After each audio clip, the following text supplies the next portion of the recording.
Wali Kota Palembang Haryojoyo berencana memindahkan destinasi wisata pedestrian Sudirman ke pinggiran Sungai Sekanak, Lambidaro.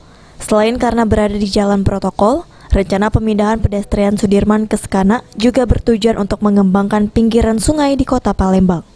Restorasi Sungai Sekanak, Lambidaro untuk segmen Jalan Merdeka hingga Jalan Radial ditargetkan selesai pada Desember mendatang, dan diharapkan setelah rampung, kawasan ini bisa menjadi salah satu objek wisata baru di Kota Palembang.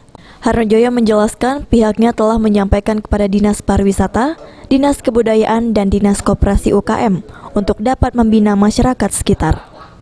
Internal ya, internal ya. Kalau kita nggak ada yang seperti itu.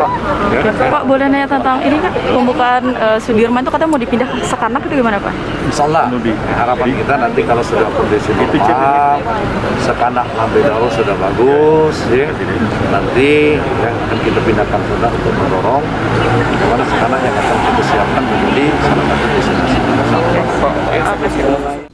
Selain Sungai Sekanak, Pasar Sekanak juga rencananya akan dilakukan revitalisasi oleh pemerintah untuk menghidupkan destinasi objek wisata baru, yaitu Sekanak Lambidaro.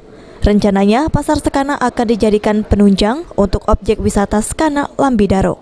Pembangunan Pasar Sekanak bakal dilakukan awal tahun 2022 mendatang. Kita akan revitalisasi Pasar Sekanak ini menjadi namanya pasar wisata. Ya, di sana nanti akan dijadikan pusat souvenir yang menjadi ciri khas Kota Palembang. Kemudian nanti ada pusat kuliner. Kemudian juga akan kita sediakan tempat pentas-pentas seni. Ada panggung mini nanti di Pasar Sekanak itu. Sehingga nanti Pasar Sekanak lebih dikenal menjadi pasar pariwisata nanti. Oke, itu tahun berapa bakal? Segera mungkin atau bulan berapa Pak?